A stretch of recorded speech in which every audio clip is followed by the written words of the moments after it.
If you were to get notes, and maybe they wouldn't put it in these terms, but to dumb down a script. Oh yeah, I've had that happen. Oh, you have? Okay, in those exact words. Okay, so what is dumbing it down, and what would that be? And what is like raising the vibration, if you want to use a hippie term?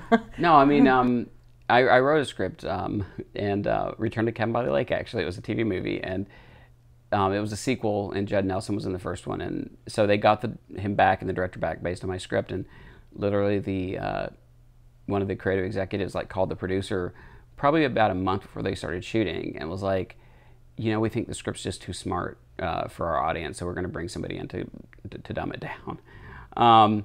And so all that meant was that they just went for the very generic with the characters, just the base generic stuff. So it's like, it was based on the first movie was based on a killer who needed inspiration, so he started murdering people.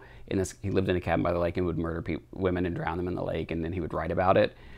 So I wrote a script that was about them making a movie about the first movie. So it was kind of very Screamish. And so in my script, this is just one simple instance, but in my script, he was dating the lead actress, and so all these other actresses was throwing themselves at the director, and he was in love with the leading actress. So and they're like, well, he should be sleeping with all the actresses. I'm like, but that's the obvious. That's just the most obvious stereotype. I'm trying to do something different. So they made, so that's dumbing it down. It's going for just the base, simplest thing we can do with no nuance. And I think if you when I've gotten notes that the script needs to be elevated, it's just because I haven't done enough work on the characters. There's not enough depth to their interactions. Their interactions maybe are very on the surface in some scenes, or the story's maybe there's points in the story that are very on the nose. So I think nuance is usually when I'm asked to elevate something, it's either to add more layers or to add more nuance to something. But yeah, dumbing it down, I mean, that was a prime example where it's just they're like, he should just be sleeping with everybody because he's a director, and the producer should be doing coke, and so it was just, and so they brought one of their people on today. They didn't even tell me, and the producer would not even. I asked her to send me a screener of the script, and she's like, I can't. I'm like, is it that bad? She's like, I can't.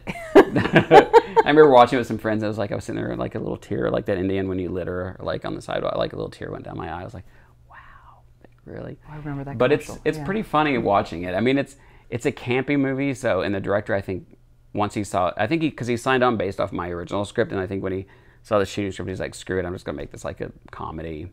And so he just went really over the top and gonzo with the sound effects and everything. So he almost shot a comedy version of a horror movie. So it's pretty interesting to watch now. I should have kept a copy. They're selling on eBay for $100 and some bucks now. Wow. I know. I was like, wow, I should have kept a copy. I never even thought about it. So. Do you get more notes to dumb something down or to flesh something out? I get more notes at the writing stage to flesh stuff out, but then I think when things go into production, that's when things start getting, especially in horror movies, they were like, we need to get to the kills quicker. That's the common note that I get for horrors. We need to get to the kills quicker. So any jokes or character stuff that they can cut out, they'll try to cut out just to get to the kills quicker.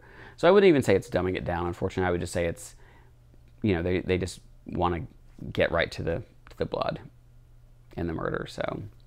Is there a time frame when the movie starts? How within 30 minutes there should be conflict or whatever. So same thing. Is there? Yeah, with horror films, it's usually usually you have a death in the opening of a horror film, and then 10 minutes in or 15 minutes in you have another one, and you kind of keep up. They want you to keep up a steady tick with them. So it's interesting when movies don't do that. And I've certainly written stuff where there hasn't been a death in the opening.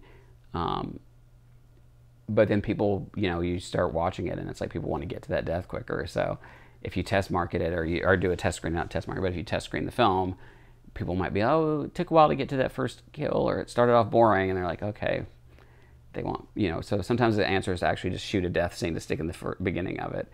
So you get it out of the way. Yeah, because that'll buy you some, and I've learned to do that now, because I've tried in other films not to do that, and I've just learned that if you open with a really big death, that will give you a lot of real estate to build your story and stuff, because people will still be thinking about that death for a good 5 or 10 minutes, and so you've got some time to build characters and not have to jump right into another one right away. Interesting. So instead of the hero's journey, the serial killer's journey. Right. There's different things that they need to follow as well. Yeah. Yeah. And then too, in terms of the evil character, is there times when you're making him too humanized or too likable? Can you tone him down and make him so you don't know what the motive or? Yeah, I mean, I've written a couple of like thriller kind of horror movies, and I think for me, it's like you want to either have a villain that just terrifies everybody completely, or is a fun villain because they kind of relish the bad stuff they're doing. So it depends on what kind of killer they are. I mean, you don't want to romanticize your killers, like if and I try to stay away from, even though I watch them and I love them, but I try to stay away from more of like the torture-y, like let's tie a woman up and like torture her for 10 minutes, and then let's tie a guy up and torture him for 10 minutes.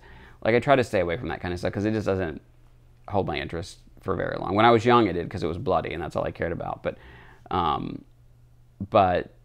if it's a killer like that, you don't want to humanize them, I don't think, because then you're in this weird place where it's like, okay, I'm just watching this person like torture people for 90 minutes, and now you're trying to make me have sympathy for them.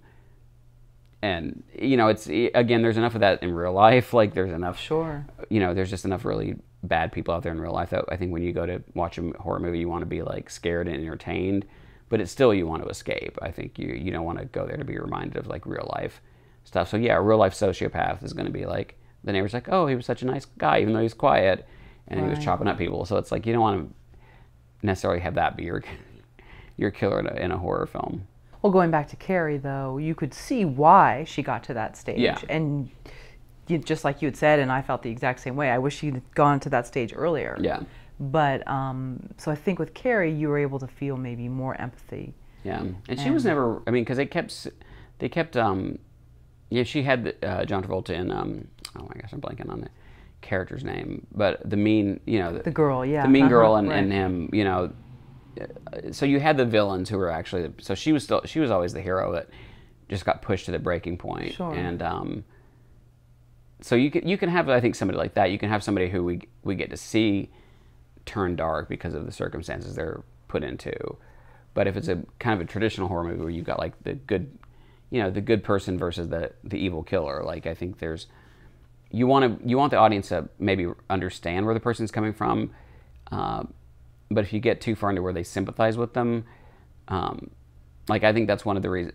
One of the disagreements me and my friends have about the movie Don't Breathe. I thought it was beautifully shot and well done, but I thought I won't spoil anything for anybody, but I thought the protagonists, the kids, were very unlikable. And then I thought the antagonists, they went too far to make you sympathize with why he was doing what he was doing. Like when but the whole setup, this is in the previews, but when the whole setup is three kids are going to go rob a blind veteran, that you're kind of setting up some characters that you're like, we don't really like. And then you find out, and this isn't a spoiler either, that he's got the money because his daughter got killed by a drunk driver. So it's like, okay, you're really bad people now. Yeah. Like you're robbing from a blind veteran who has money because his daughter got killed by a drunk driver. So it's hard to, so they throw in moments in the movie where they try, flashbacks or scenes where they try to